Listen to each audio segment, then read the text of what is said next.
There are about 500 Americans in Gaza. These are aid workers and civilians who were there visiting Palestinian family members. Where is the line between keeping things secret in these negotiations and being transparent with American people?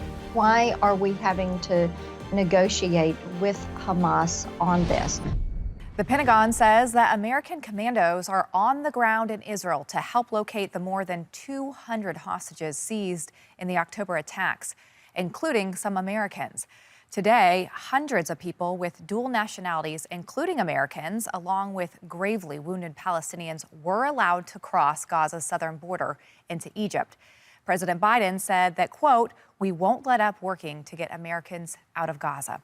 We're joined now by Senator Marsha Blackburn of Tennessee. Senator Blackburn, welcome back to the show. It's good to see you. Good to see you. Thank you. Okay, so there are reports out, even some from the White House, that Hamas is blocking Americans who are trying to get out of Gaza into Egypt and making a number of demands to the U.S. Is Hamas trying to extort the U.S. here? Lindsay, we became very concerned about this when Jake Sullivan gave an interview over the weekend to Face the Nation.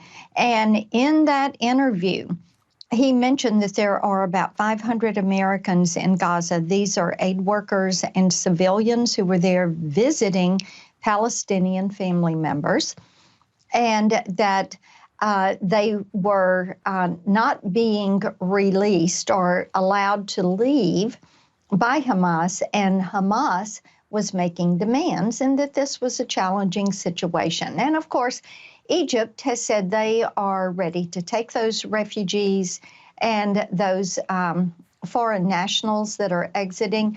Israel has no problem. They're saying, yes, they should move out of Gaza and out of Gaza City.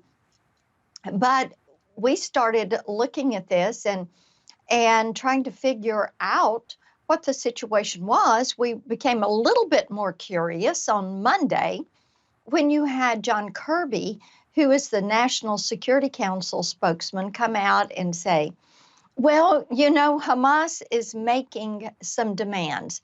And of course, everyone knows Hamas is basically the government, if you will. They're in Gaza.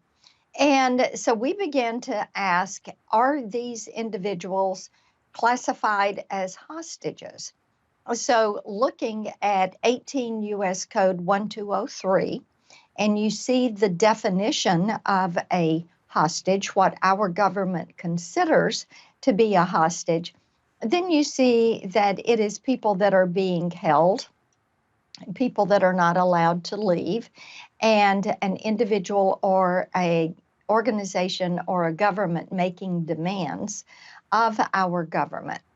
And we're quite concerned about this and feel that the administration and the White House should be more forthcoming with the American people, and that they should let Hamas know they better not touch these individuals and they better get released across that Rafah gate.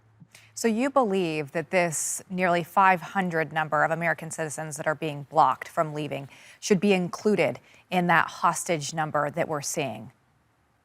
Lindsay, we have got to find out why they are not being allowed to leave and what these demands. Why are we having to negotiate with Hamas on this? We're concerned for all the individuals that are there that are not being allowed to exit. And I think it's so interesting that there's so much nuancing around the word. If they're being held against their will, then that would classify them as being a hostage. They're not allowed to leave and move to safety. We want to make certain that they're allowed to leave and move to safety.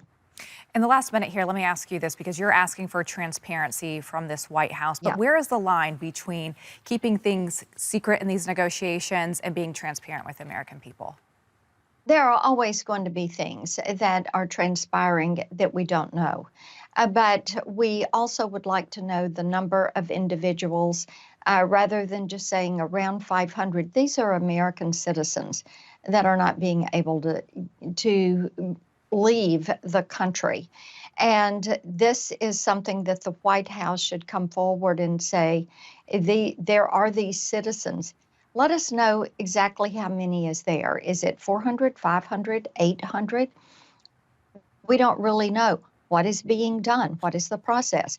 When did they think they will leave? How is the White House classifying these? Are they working with Hamas? What is the participation of Egypt in this? Is Qatar involved in this? There are a list of questions. I sent a letter over to Jake Sullivan today asking for clarity on this situation, and we are hopeful we're going to get some answers to this. We think the American people need some answers to this.